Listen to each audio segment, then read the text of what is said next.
Hey everyone, my name is Alex and welcome to another Civilization 6 video. Now today we are going to break down Byzantium, a civ coming to Civilization 6 this month. We just got the first look video, so we're going to take a pretty detailed look at it, talk about some possible strategies, so yeah, hopefully it will be fun. Now before we go any further, I just want to mention I do lots of Civ 6 content, so if you want you can subscribe and stuff, that would be greatly appreciated, and make sure you let me know what you think to this civ and this video down in the comment section below. Byzantium's unique ability is called Taxis. It gives units additional combat or religious strength for each holy city converted to Byzantium's religion. The ability helps power this conversion by spreading Byzantium's religion whenever an enemy civilization or city-state unit is defeated. Taxis also lets cities with holy sites earn bonus great prophet points. So that is Byzantium's unique ability, and to analyse it I'm going to break it down into its three core parts. So firstly, the ability means units receive additional combat strength or religious strength for each holy city. And for anybody that's a bit confused, a holy city is where a religion has been founded in the game. So for each of these that's been converted to Byzantium's religion, including Byzantium, you're getting bonus combat strength. So this combat strength is +3 combat strength or religious strength per holy city, and that's a pretty nice bonus.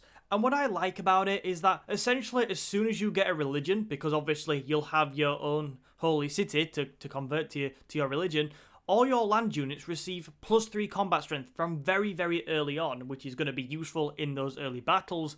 And as you move through the game and convert more holy cities to your religion, you are going to be able to stack this, and ultimately it's going to end up being a nice little bonus. Nothing game-changing I'd say, but you'll never turn away additional combat strength because it's going to be useful.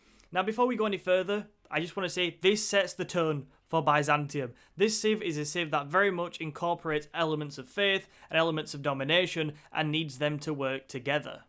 The second part of this is that Byzantium's religion is spread to nearby cities when an enemy civilization or city-states unit is defeated. Now, overall, this, again, is a solid bonus. It's going to help you convert more cities. But just to add a bit more detail, in the trailer we see a slinger from the Vatican City destroyed, and that gives +250 to Byzantium's religion in the Vatican City. So it looks like that's the sort of thing we are working on. A thought I had is that for larger civilizations which obviously have multiple cities, I'm presuming the religion is spread to the nearest city of where the combat's happened, or obviously the city where the combat is taking place. So I presume that's how it'll work, but a nice bit of a bonus there. And finally, this might be a bit undervalued, but the third part of this bonus is that you get +1 great profit point for cities with a holy site district. What's good about this is it's going to allow you to secure your own religion early on in the game. Getting your own religion as Byzantium is clearly going to be important and very desirable, and this bit of the unique ability really will help you do that. Byzantium has two unique units.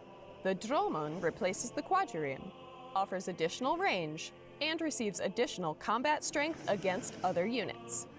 The Tagma replaces the Knight and grants nearby land units additional combat or religious strength. So Byzantium has two unique units. So first of all, we have the Dromon, which is a Quadrireme replacement, and it's got a couple of nice bonuses. So you get +2 range instead of +1, which is useful. I don't think it's anything incredible, but I like it. But what I really like about this is that it gets a bonus strength against other units of +10. Which is a lot. So definitely in the classical era, when this unit is about, if you are on a map with an awful lot of water, make use of it. It's definitely something that you should be looking to make use of, because +10 is an awfully big bonus. The second unique unit of Byzantium is the Tagma, which is a knight replacement. Now it has the same base strength, but its bonus comes in that it gives +4 combat strength or religious strength to any land units within one tile. So the +4 combat strength on its own is good enough, like it makes it stronger and makes units around it stronger, sorry. But I was thinking, does this stack? So if you have a number of Tagma units around each other, are you going to be able to get +8 combat strength? Are you going to be able to get +12 combat strength, etc.? I think you will be able to. So if you can use these well, use these strategically, and get them around each other and get them around your other units, you're going to be able to give all sorts of units, pretty big combat bonuses, which is going to help you move through your enemies. Now, one similarity I definitely drew with this unit was to Gran Colombia's unique cavalry unit. That got the same +4 adjacency bonus when they were together, and once that stacked, I found that to be very useful and very powerful. So I'm excited to really try and stack this bonus and seeing just how powerful the Tagma unit can be. Another thing to mention is that let's take it back a second to the +3 combat strength for every holy city that you've converted.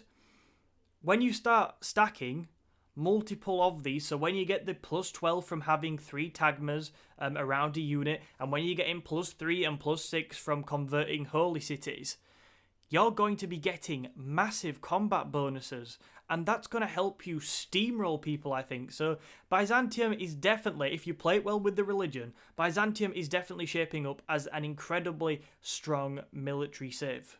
Byzantium's unique Hippodrome district replaces the entertainment complex, is cheaper to build, and provides additional amenities.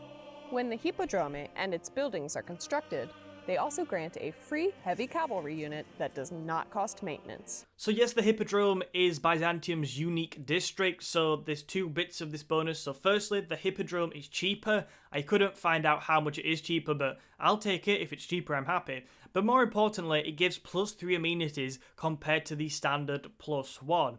And when we think of Byzantium as an expansionist civ, amenities can be a problem when you're empire building and when you're expanding your civilization quickly. So this is going to make maintaining and managing an empire a lot easier on that front. However, although that bonus is really cool, and I always appreciate bonus amenities with how I play, where the Hippodrome really excels is that on building the Hippodrome, or any buildings within it, you receive a resource and upkeep-free heavy cavalry unit. Now, I'm pretty sure that anybody who wants to exploit this bonus is going to have a real push on Hippodromes once you get access to the Tagma units, because the Tagma is a really strong unit, and to get a load of them upkeep-free and resource-free and grow your army substantially in that point, that is going to be so powerful, and it's going to really put your enemies on the back foot. Basil's ability is called Porfiro Unitos. It allows heavy and light cavalry units to do full damage against cities following the same religion as Byzantium. So before we go into a final section where I just want to give some kind of final tips and maybe some strategies I'm going to try out as Byzantium, I just want to touch on the unique leader ability.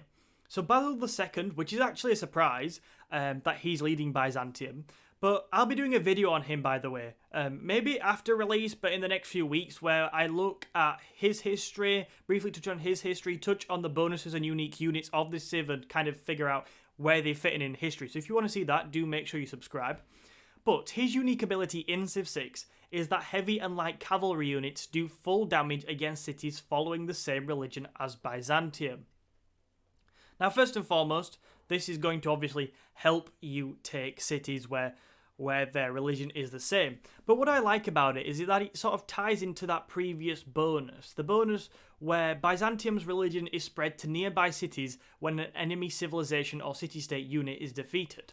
So if you win many religious victories and can convert some cities to your religion, suddenly taking them is going to be easier. So, once again, Byzantium is a civ where you're going to focus on domination and religion, and I think it's going to work really well for those players that can pull it off. So finally, the key points from this video and some strategy tips I want to give is, so first of all, whether you're wanting to win a religious or domination victory, focus on both. You need both religion and a strong military in Civ 6, because if you get them working well together, you will excel as Byzantium.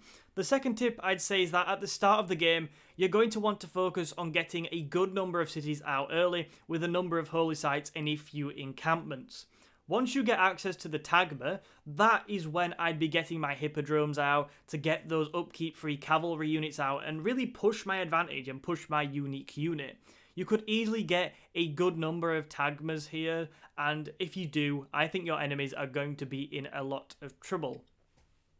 The final tip I will give then is that you will likely fall away in science and culture due to your focus on other things. So do make sure that you're streamlining your research to get access to your unique district and units, because they hold the key to your success in this game. you're probably going to fall behind in science and culture generation early on. But once you've grown your empire, once you've pushed your bonuses, you can catch up because your empire will be substantially bigger, you'll have lots more cities, and that's probably when I'd be trying to churn out more theatre squares and more campus districts.